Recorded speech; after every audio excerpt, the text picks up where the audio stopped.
नमस्कार, देख रहे हैं आप चर्चाएं खास। हमेशा की तरह हमारे साथ चर्चा करने के लिए मौजूद हैं दैनिक उत्तम हिंदू टीवी के editor in chief Arvind Khanna ji. उनका स्वागत करते हैं। सर, बहुत बहुत स्वागत है।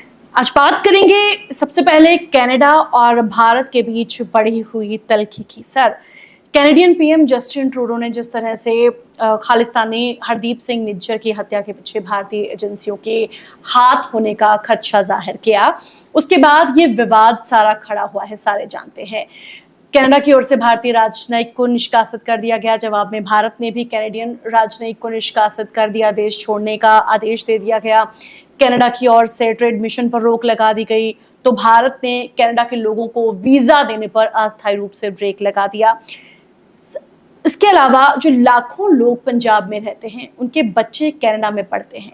इसके साथ साथ जो लोग कनाडा में रहते हैं, उनके काफी करीबी रिश्तेदार पंजाब में रहते हैं, तो उन लोगों के लिए भी एक बड़ी चिंता का सबब बन गया है। आप इस पूरे मामले को कैसे देखते हैं?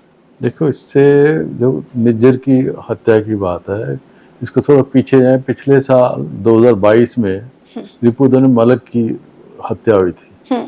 तो उस समय ये बात आई थी कि निज्जर धड़े ने उनकी हत्या कराई। जब निज्जर धड़े की आई तो उधर से बात आई, तो ये आपस में एक इंटर गैंग या कह लो राजनीति का या धर्म गुरुद्वारों की आपकी पॉलिटिक्स था, उसमें चला। तो जिस ढंग से जस्टिन ट्रूडो ने आपात सत्र बुलाया अपनी पार्लियामेंट का, और बिना किसी तथ्यों के आधार के एक जिम्मेदार जगह पे बैठ के जब आदमी बोलता है, तो वो मैं समझता हूँ कि उसकी अपनी एक राजनीतिक अपरिपक्वता कह लें, पॉलिटिकल इमेच्योरिटी कह लें, उसकी मजबूरी, उसके आंतरिक जो कनाडा की स्थिति है वो डिपेंडेंट है न्यू डेमोक्रेटिक पार्टी जो जगमीत सिंह की है, जो प्रो खालिस्तानी है, और उन पे वो निर्भर है क्योंकि मेजोरिटी उसके पास नहीं है। अगर वो तो उनके मैं समझता हूँ रिमोट न्यू डेमोक्रेटिक पार्टी के पास है, और ये बीइंग इमेच्योर उस हिसाब से इन्होंने ये स्टेटमेंट दे दी। तो उसके कारण ये सारे हालात बिगड़े और जिस तरह आप बढ़ा। पाकिस्तान के बाद मैं समझता हूँ कि इंडिया के लिए दूसरा है आतंकवादियों का जो एक शरण स्थली बन गया, वो कनाडा बन गया। अब इसके जो बिजनेस जो देखें, व्यापार के जो हमारे रिलेशन या दूसरे हैं, तो अभी आपने कैनेडियन जो भारत से ये प्रति वर्ष करीब 80,000 कैनेडियन भारतीय जो सिटीजन कैनेडियन और मूल भारतीय है, वो भारत में आते हैं इन दिनों में। तो शादी ब्याह एक दूसरे की रिश्तेदारी, पर्टिकुलर दुबई में तो बहुत ज्यादा है जहाँ पे बैठे हैं। तो उस हिसाब से 80,000 उनको सबको एक दिक्कत आई। और उसके बाद अगर व्यापार की बात करें तो ये इंडिया का जो एक्सपोर्ट है 34,000 करोड़ का रुपए का उधर करते हैं, उनका 35,000 करोड़ के इंपोर्ट करते हैं कनाडा से, और उनके लाखों करोड़ों के जो डिपॉजिट है कैनेडियन जो गवर्नमेंट के, वो इंडियन बैंक के पड़े हैं। तो ये सारा एक सोचने वाली बात है कि इतनी बड़ी तनाव में ये कैसे आगे चलेंगे, क्योंकि द्विपक्षीय पार्ट जो वार्ता बिजनेस की वो भी बंद हो गई, अब तो वो चल ही नहीं रही। और दूसरी जो आपने विद्यार्थियों की, पंजाब के विद्यार्थियों की बात करें, करीब ये 3 लाख के करीब, 2.5 से 3 लाख के करीब विद्यार्थी प्रति वर्ष वहाँ पे पढ़ने को जाते हैं। और एक मतलब इनका जो विद्यार्थियों के फीस का ही हिसाब लगा लें अगर, तो ये 10,000 करोड़ रुपया प्रति वर्ष कनाडा को जाता है, यहाँ पंजाब से जाता है। तो ये कितने रिश्तेदारी हैं, कितना जो व्यापार है, और ये सारा, और एक आदमी की इमेच्योरिटी कारण, ट्रूडो की इमेच्योरिटी कारण ये सारा हुआ। उसका एक ये ट्रूडो के फादर जो पीयर ट्रूडो थे, उनके समय 80 के दशक में जो कनिष्का का जो कांड हुआ, जो 300 आदमी मारे गए, उस समय भी इनके फादर ने जो इंडिया को साथ इंदिरा गांधी के समय जो उन्होंने मांग की थी कि परमार है जो उनको वापस भेजो, तो उन्होंने भेजा, उन्होंने उसकी सिटीजनशिप दे दी।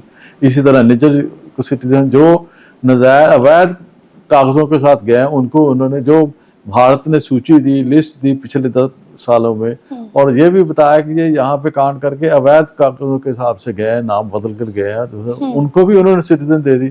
तो ये पिछले 40 साल से जो कनाडा में एक खालिस्तानी या अलगाववादी चले, उसका परिणाम अब हमें भुगतना पड़ेगा। क्योंकि 80 के दशक में यहाँ पे भी जो पॉलिटिकल पार्टियां थी, उन्होंने भी फॉर्म बना के दे दिए। जिस लड़के को जाना है वो मोहर लगाता था पॉलिटिकल पार्टी पंजाब की, यहाँ पे जी हाँ इनको टॉर्चर हो रहा था, इनको वहाँ पे चले, हमारे काफी लोगों को पॉलिटिकल असाइलम दे दी। तो वो भी एक भूमिका रही। अब वो 80 के दशक के जो बच्चे गए, अब वहां पर सेटल हो गए, उनकी अगली जनरेशन आई, वो जो भारत का विरोध था वो मानसिक रूप से वो आगे बढ़ता गया और सरकार भी उसको संरक्षण देती गई। अब एक और पहलू में मैं इसको सोचता हूँ, जो ऑस्ट्रेलिया, अमेरिका, एक तो फाइव आइज इनका एक ग्रुप बना, वो तो अलग बना है, पर मैं इसमें भी पर्टिकुलर इंग्लैंड, अमेरिका और ऑस्ट्रेलिया को देखता हूँ।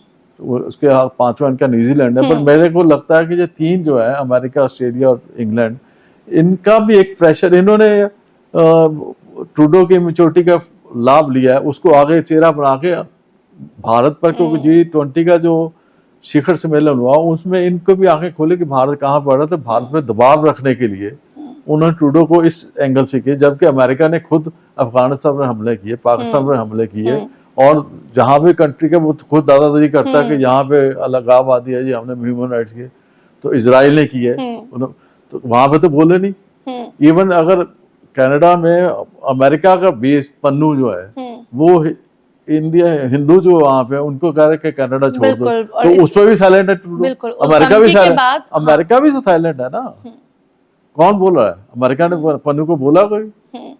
ना कनाडा बोले ना अमेरिका बोले, पन्नू की पे हिंदुओं को ना धमकी दी है छोड़ जाओ। तो ये डबल स्टैंडर्ड है ना, ये इंटरनेशनल लेवल पे आप जो कर लो वो ठीक है, और जो इंडिया के पे कोई तो इंडिया तो एक्शन करेगा। मान लो आज टारगेट इंडिया ने तो बेबुनियाद बनाया, इंडिया ने सर्जिकल स्ट्राइक की, पाकिस्तान ने की ना, तो ये जो एक देश के विरुद्ध कोई चाल चलेगा तो उसका जवाब तो देना ही पड़ेगा ना।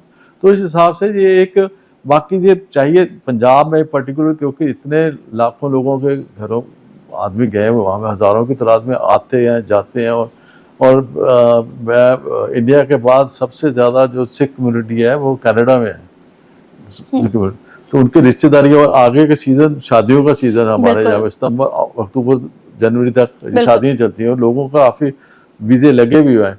लेकिन अब ये सारी स्थिति संवाद के द्वारा संभल सकती है, लेकिन ये पाला कनाडा के हाथ है। कनाडा गवर्नमेंट ने गलत एक्शन लिया, उसको रियलाइज करना पड़ेगा, अपनी गलती महसूस करके। जब तक वो नहीं सुधरेगा, इंडिया की तो रिटर्न वाली स्थिति नहीं है। ये तो कनाडा को पहल करने को, शुरू भी उसने किया तो खत्म भी उसे करना पड़ेगा। वो अब कितनी देर चलता है ये कनाडा पे डिपेंड करेगा। इसमें आप समझो कि पंजाब सबसे ज्यादा इफेक्टेड इस केस में, सबसे ज्यादा जो पिसेगा वो पंजाब पिसेगा। पंजाब में भी हम दुआबा कह लें, दुआबे का हर परिवार पिसेगा, क्योंकि आना जाना, बच्चों जो 3 लाख बच्चे हैं उनके परिवारों में इस समय टेंशन है, उनका फ्यूचर क्या बनेगा। जो जिनके पास वहां पे है उनके रिश्तेदारी इधर है, वो नहीं आ सकते। तो ये एक पंजाब के लिए दुखद है ये। बाकी ये इस पे कनाडा सरकार को ही सोचना पड़ेगा, क्योंकि वहां पे अब उसकी पॉलिटिकल मजबूरी क्या है कि आगे जो सर्वे उसने कराया जस्टिन ट्रूडो के खिलाफ गया, अपोजिशन पार्टी का नंबर ज्यादा है जो इलेक्शन हुआ, और इकोनॉमिक सिचुएशन के वहां पे टैक्स बढ़ गया है, कार लोन, हाउस लोन, वो बेरोजगारी बढ़े। तो उन सारी बातों से जो ध्यान हटाने के लिए एक मुद्दा उसने छोड़ दिया, इसमें राष्ट्रीय अंतर्राष्ट्रीय उसके अपने इंटरनल सारे जोड़ के एक मोहरा बन गया है, पपेट टाइप। उसका एक अमेरिका ने भी इस्तेमाल कर लिया, इंग्लैंड ने भी कर लिया, उसकी अपोजिशन पार्टी पे काबू आ गए, जिसके वो स्पोर्ट पे बैठा हुआ। तो ये अब ट्रूडो को डिसीजन लेना है कि उसने क्या करना है। इंडिया के इसके भूमिका खत्म हो चुकी है। अब वो करे फैसला भी, इंडिया ने तो वीजा बंद कर दिया, अगर वो बंद करता है तो उसके बाद पंजाब के लोग भी जाने बंद हो जाएंगे। तो वो स्थिति में वो अफोर्ड नहीं करते मेरे हिसाब से, तो वो बंद नहीं करने लगे। बाकी आगे तनाव परिस्थितियां क्या बनती हैं कहा नहीं जा सकता, पर आज की स्थिति में कनाडा नहीं अफोर्ड करता इंडिया के साथ लड़ाई या तनाव या किसी तरह का। खैर हम यही चाहते हैं कि जल्दी से जो समाज के द्वारा इसके एक मैच्योरिटी लेवल पे है कि अपने रिलेशन इस तरह ना खराब करें, क्योंकि एक दूसरे के आर्थिक भी, सामाजिक भी, राजनीतिक सारे मुद्दे जुड़े हुए हैं, तो इतने रिलेशन खराब करने की क्या जरूरत है। अब स्टेज है, इंडिया वो अच्छी वाला इंडिया नहीं रहा, ये भी उसको सबको समझना पड़ेगा, क्योंकि at the end of the day अगर इससे प्रभावित होंगे, अफेक्टेड होंगे तो वो लोग ही होंगे। हाँ, जन साधारण दोनों साइड, और पंजाब के खास करके। इसलिए पंजाब की हितों को देखते हो तो हम तो यही अपील करेंगे कि समाज के द्वारा जल्द से हो। अगली खबर की बात करते हैं। महिला आरक्षण विधेयक जो कि दोनों सदनों में पारित हो चुका है, राष्ट्रपति जी की मंजूरी के बाद राज्य विधानसभाओं में इसे भेजा जाएगा, जनगणना के बाद इसे लागू किया जाएगा। कांग्रेस ने और तमाम विपक्षी पार्टियों ने इसका समर्थन किया है। हालांकि कांग्रेस ने ये भी कहा है कि अगर ओबीसी आरक्षण भी इसमें शामिल किया जाए तो ये बेहतर होगा। क्या लगता है इस विधेयक के जरिए, इस बिल के जरिए मोदी सरकार कहीं ना कहीं 2024 में जो इलेक्शंस होने हैं महिला वोट बैंक को आकर्षित करने में कामयाब हो पाएगी? देखिए, एक बात तो ये देखो, इन्होंने समर्थन दिया है मजबूरी में, मैं समझता हूँ दिया, इसमें कोई दो राय नहीं। अब ओबीसी के नाम पे पहले किया। ये बात शुरू हुई जो राजीव गांधी के समय, सरकार के समय महिला इलेक्शन की, तब से लेके आज तक। बीच में अटल बिहारी वाजपेयी की सरकार आई, नरसिम्हा राव की सरकार आई, 10 साल मनमोहन सिंह की सरकार आई, किसी ने पहल नहीं की। किसी ने किसी बहाने इसको ओबीसी का लिया है, दूसरे इसको टाल मटोल करते, क्योंकि इच्छा शक्ति नहीं थी, रोकते रहे किसी ना किसी बहाने। अब मोदी सरकार ने एक जो थॉट प्रोसेस था क्लियर था कि हमने करना है, क्योंकि देखिए एक बात समझना है कि देश में महिला वोट परसेंटेज बढ़ी है, महिला की पार्टिसिपेशन इलेक्शन में बढ़ी है, लेकिन जो टिकट देने की बात है वो 10 से 15% से ज़्यादा किसी अभी तक पार्टिसिपेशन लोकसभा विधानसभा में नहीं आई। तो 33% से कम एक मिनिमम गारंटी तो हो जाएगी ना। रही बात जनगणना, तो 26 तक गणना जरूरी है, 26 तक गणना पूरी हो जाएगी। तो ये मैं समझता हूँ कि 26 जब जनगणना होगी तो साथ ही परिसीमन की डिलिमिटेशन की भी साथ ही 1 साल में हो जाएगी। तो ये होना ये चाहिए। जो अगर ये स्थायी के विधानसभा चुनाव आने हैं 8 या 9 राज्यों के, 8 राज्यों के शायद विधानसभा चुनाव स्थायी में होंगे, 29 में तो लोकसभा के चुनाव है। ये 27 और 29 में परिस्थितियां कैसे बनती हैं? 29 तो पक्का ही है, हो सकता है स्थायी को भी स्वीकार कर दे, क्योंकि जो आपने बात की कि राजनीतिक लाभ की बात हो, तो महिलाओं की पार्टिसिपेशन अभी तक भी जो मोदी सरकार को है, महिलाओं का मतदान काफी हद तक मिला है, क्योंकि जो उनकी योजनाएं रही पहले वो महिला के हक में रही, चाहे स्वच्छता के नाम पे रहे, उज्ज्वला के नाम पे रहे, जो गैस के ले रहे, अब ये महिला, तो ये एक महिला जो आधी आबादी है उसके प्रति मोदी की अप्रोच जो सरकार की थी वो क्लैरिटी है, और ये इसका भी लाभ मिलेगा, क्योंकि इसमें कोई दो राय नहीं। मोदी के प्रति लोगों का जो विशेष रूप से महिलाओं का मतदाता का ना आकर्षण रहेगा इस आपका। चलिए अगली खबर की बात करते हैं। पंजाब में बीजेपी की स्थिति की बात करते हैं। देखिए, पंजाब में कांग्रेसी एक तरफ बीजेपी में शामिल हो रहे हैं, दूसरी तरफ बीजेपी के कई नेता हैं, ये कयास लगाए जा रहे हैं कि शायद कहीं ना कहीं असंतोष की भावना उनमें पैदा हो रही है। बीजेपी के दिग्गज नेता अरुण नारंग ने पार्टी को छोड़ दी है और आम आदमी पार्टी को ज्वाइन कर लिया है। क्या लगता है आपको, क्या जिस तरह से बीजेपी का कांग्रेसीकरण हो रहा है, जिस तरह से कांग्रेसी नेता बीजेपी में शामिल हो रहे हैं, उनका स्वागत किया जा रहा है, ना सिर्फ स्वागत किया जा रहा है बल्कि उनको महत्वपूर्ण जिम्मेवारियां भी सौंपी जा रही है, तो क्या लगता है क्या बीजेपी नेताओं में कहीं ना कहीं वो असंतोष की भावना पैदा हो रही है, उसी का ये नतीजा है? इसका मैं शब्द कांग्रेसीकरण नहीं कहता, मैं भाजपा का नवीनीकरण कहता हूँ। भाजपा को नया शक्ल, क्योंकि भाजपा पिछले जो 6-10 रही है वो एक सीमित मतदाता के तौर पे रही, क्योंकि अकाली दल के उसके साथ समर्थन था, तो वो शहरी मतदाता पे रही। शहरी में भी वो स्वर्ण मतदाता पे ज्यादा उसका निर्भर था, देहात में तो उसका कदम ही नहीं था।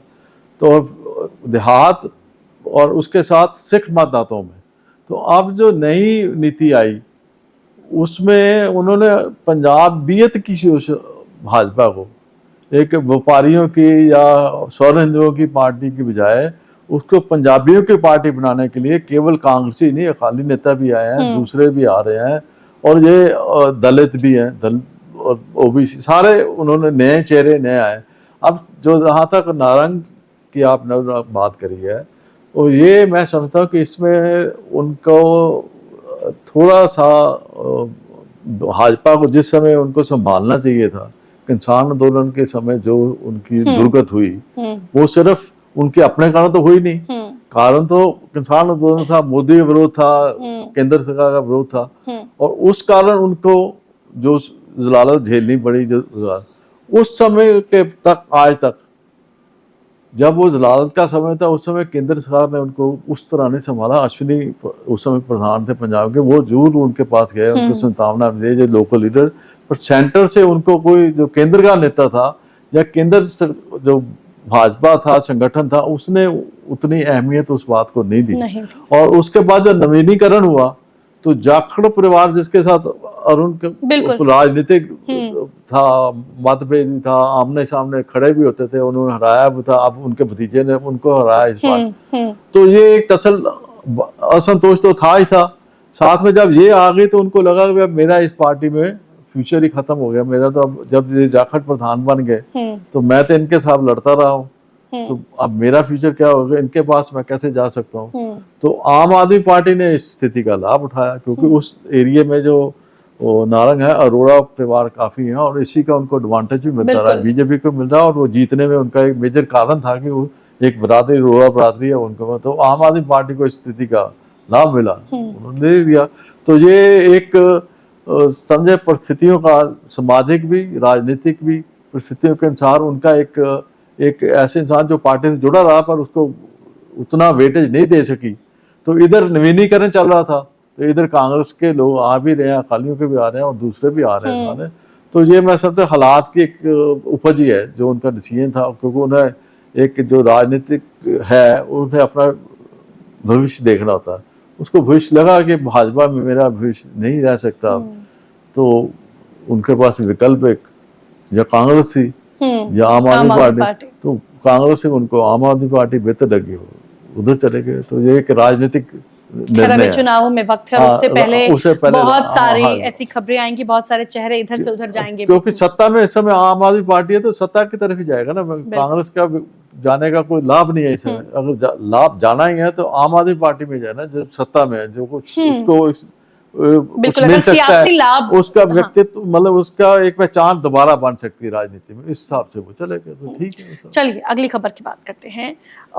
मान सरकार हमेशा से शहीदों का सम्मान करती आई है, और शहीदों को जो आर्थिक मदद दी जाती है वो तुरंत प्रभाव से मान सरकार की ओर से दी जाती रही है और दे भी रही है। हाल ही में शहीद गुरदीप सिंह के परिवार को मुख्यमंत्री मान ने 2 करोड़ रुपए की आर्थिक मदद सौंपी है हमेशा से ही। और सबसे खास बात यह है कि वो आर्थिक मदद देने में देरी नहीं की जाती, तुरंत प्रभाव से वो दी जाती है। तो ये जो प्रथा मान सरकार ने चलाई है, इसे आप कैसे देखते हैं?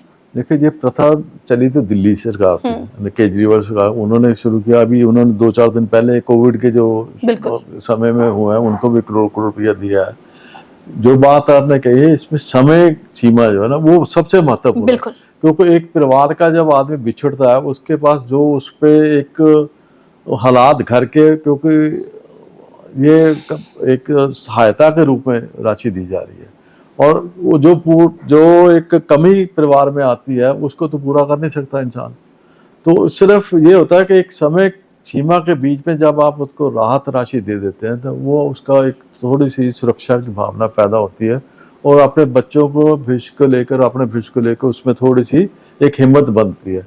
तो ये बात, इसके लिए आम आदमी पार्टी के मैं समझता हूँ कि चाहे दिल्ली में है चाहे पंजाब में है, ये एक सगुण कह लें, एक अच्छी बात है, जिसके लिए दूसरे राज्यों की सरकारों को भी समय सीमा के बीच में, क्योंकि जैसे न्याय होता है ना, समय पे अगर न्याय नहीं मिलता तो वो न्याय देर से मिला न्याय भी न्याय में कमी रह जाती है। तो ये समय साथ अगर न्याय मिलता है तो वो बात ठीक है, और ये दूसरे प्रदेश की सरकारों को भी अपनानी चाहिए। अगली खबर की बात करते हैं और आखिरी खबर की बात करते हैं। हेट स्पीच का जो मुद्दा है हमारे देश में कोई नया नहीं है। लगातार बीजेपी की ओर से विपक्षी पार्टियों पर यह दोष लगाया जाता है कि प्रधानमंत्री नरेंद्र मोदी के खिलाफ या फिर बीजेपी सांसदों और नेताओं के खिलाफ विपक्षी पार्टियां हेट स्पीच बोलती हैं, इस्तेमाल मंदी शब्दावली का किया जाता है। पर इस बार इस कटघरे में बीजेपी सांसद रमेश बिधूड़िया गए हैं। लोकसभा में जब वो चंद्रयान की सफलता पर बोल रहे थे, जिस तरह से उन्होंने बीएसपी के सांसद दानिश अली पर जो मंदी शब्दावली का इस्तेमाल किया, आपत्तिजनक शब्द बोले, इतने आपत्तिजनक शब्द बोले कि खुद बीजेपी को उन्हें कारण बताओ नोटिस जारी करना पड़ा। तो क्या कहेंगे आप? देखो, एक जो शब्दों की दुनिया कह लो, शब्द कह लो, शब्द की स्थिति हवा की तरह होती है। हवा जिस जगह से चलती है, चाहे वो सुगंध से है, गंध से है या किसी, तो वो उसको साथ लेके चलती है। जो शब्द है ना, शब्द अमृत भी है, विष भी है। बिल्कुल। और एक शब्द बाण में अगर हम अतीत में जाएं तो महाभारत में द्रौपदी और दुशासन के, जो दुर्योधन के जो आपस में शब्द बाण चले हैं, वो भी एक कारण महाभारत के बने हैं। बिल्कुल। तो ये हमें बात रखनी चाहिए कि शब्द का जो इस्तेमाल है, चयन है, वो उसका मर्यादा रखनी चाहिए, और बुद्धनी साहब ने वो मर्यादा नहीं रखी। इसमें अब उनका सिर्फ प्रिविलेज ये है कि संसद में है तो बाहर केस बन नहीं सकता, सिर्फ स्पीकर ही, स्पीकर ने उनको नोटिस दिया, उनकी वो वार्निंग दे दी, भाजपा ने भी वार्निंग दे दी। लेकिन फिर भी मैं कहता हूँ दानिश अली के जो सांसद हैं वो भी, और जो ये भी सांसद हैं, जनप्रतिनिधि हैं, इनकी भाषा बड़ी मर्यादित और उस हिसाब से होती है कि लोग इनको देखते हैं, इनका अनुसरण करते हैं। अगर इनकी भाषा और इनके कर्म ठीक नहीं है तो वो पीछे आम जनसाधारण को भी प्रभावित करते हैं। ये तो संसद में हो गई, संसद से बाहर जाए, संसद के बाहर भी आजकल बहुत जो भाषा का इस्तेमाल या जिन शब्दों का इस्तेमाल किया जा रहा है, चाहे ओवैसी बंधुओं के छोटे भाई हैदराबाद में बोले या कोई और राजस्थान में बोले कोई, तो जब ये आप मर्यादा का उल्लंघन करते हैं तो वो एक अपना, जैसे हवा उस जगह गंध या सुगंध लेती है, तो भाषा का जब इस्तेमाल व्यक्ति के अपने चरित्र और भाव और संस्कार को भी प्रकट करता है। आप जिस भाषा का शब्द का इस्तेमाल करते हैं वो आपके अंदर के जो व्यक्तित्व है उसको भी बताता है कि आपका व्यक्तित्व क्या है। और सबसे खास बात यह है कि जब धर्म विशेष को लेकर कोई टिप्पणी की जाती है, कोई गलत टिप्पणी की जाती है, तो ज्यादा बुरा लगता है, क्योंकि आप संसद में बैठे और हमारी जो संविधान है, एक धर्मनिरपेक्ष देश है हमारा, जहाँ पे सभी धर्मों का सम्मान करना सिखाया गया है। हमारी तो संस्कृति ये कहती है कि मर्यादा में रहना चाहिए। तो अब समस्या ये है ना कि ये एक ऐसी स्थिति बन गई, जैसे उदय स्टालिन ने सनातन को लेकर कहा, अब उसका राजनीतिकरण शुरू हुआ, यही पार्टियां उसका समर्थन कर रही हैं। जब इन पे आया तो ये कर रही हैं, वो वैसे वो बोल रहे हैं, उनके भाई ने जो बोला हैदराबाद में उसको वो डिफेंड कर रहे हैं। अब हाई सुप्रीम कोर्ट ने स्टालिन को दी है नोटिस। तो ये चीजें इनको खुद रखना चाहिए। ये मुश्किल ये है कि हमारे सांसद में, जैसे महिला का इससे पहले आया, जो ओबीसी की बात चली ये सारा, अब जो पॉलिटिकल पार्टी है इनको आज तक किसी ने रोका ये महिलाओं को टिकट क्यों नहीं देते? जब अब 33% के कोई 50 बोल रहा है या ओबीसी बोल रहा है, तो आज से पिछले 40 साल से जब ये मुद्दा चला, किस पॉलिटिकल पार्टी को किसी ने हाथ बांधे हुए थे वे आप महिला को ना दो? इसी तरह ये डबल स्टैंडर्ड है, जो दोनों मापदंड है ना आप करते, इसी तरह भाषा को है। जो आप उनके भाजपा का सांसद है तो विपक्षी बोले हैं, जब दूसरे का आ जाए तो वो सारे साइलेंट हो जाते हैं। ये सनातन को लेकर उन्होंने गाली दी, या हिंदुओं को लेकर जो गाली देता है, या एक स्टैंड का होना बहुत जरूरी है। ये स्पष्ट होना चाहिए कि मर्यादा से उल्लंघन, लक्ष्मण रेखा नहीं पार करनी हमने, क्योंकि इससे आपको जनसाधारण को आप क्या प्रेरणा दोगे, क्या आपसे सीखेंगे कि आप किस भाषा का इस्तेमाल कर रहे हैं और कैसा आपका व्यवहार है संसद के अंदर या बाहर। क्योंकि वो छवि एक पार्टी को भी इफेक्ट करती है, एक व्यक्ति को इफेक्ट करती है, और समाज के अगली पीढ़ी को भी इफेक्ट करती है। इसीलिए आज देखें बहुत से आपको ऐसे व्यक्ति मिलेंगे जो अटल जी को याद करते हैं, नेहरू जी को याद करते हैं, क्योंकि जो उस समय का जो स्तर था, जो राम लोहिया या और लेता है, उनका स्तर सोचने इतनी बड़ी थी कि लोग उनको याद करते हैं कि उनके भाषण, उन्होंने कैसे शब्दावली इस्तेमाल करती थी। अब तो ऐसे मतभेद होना, मनभेद में ना बदलो। मतभेद तो एक स्वाभाविक चीज है, आपका विचारधारा में होता है। जब मनभेद में आ जाते हैं तो फिर आपका स्तर गिरता है। जब आप अहम और अहंकार जोड़ लेते हैं अपने शब्दों के साथ, दूसरे को नीचा दिखाने की कोशिश करते हैं, कोई मनभेद आ जाता है, फिर आपकी गिरावट पतन का रास्ता चलता है, जो कि आज इंसान के तो पास दो ही रास्ते, या उत्थान का या पतन का। तो आपने स्वयं चुनना है कि आपने उत्थान की तरफ जाना या पतन। आपके शब्द बताएंगे कि आप किस तरफ जा रहे हैं, तो आपका व्यवहार बताएगा। तो कम से कम सांसदों से जो जनप्रतिनिधि है, जो लाखों को अपना करते हैं, उनसे ये आशा नहीं करनी चाहिए। उनको स्वयं अपनी मर्यादा रखना, ध्यान रखना चाहिए। और खास करके जब बात लोकतंत्र के मंदिर की हो, जब आप वहां बैठे हो, तो खास करके इस मर्यादा का ख्याल रखा जाना चाहिए। धन्यवाद सर, बहुत बहुत हमारे साथ इस चर्चा में जुड़ने के लिए। तो दैनिक उत्तम हिंदू टीवी में चर्चा है खास में आज बस इतना ही। अपडेट्स के लिए आप देखते रहिए उत्तम हिंदू टीवी। धन्यवाद।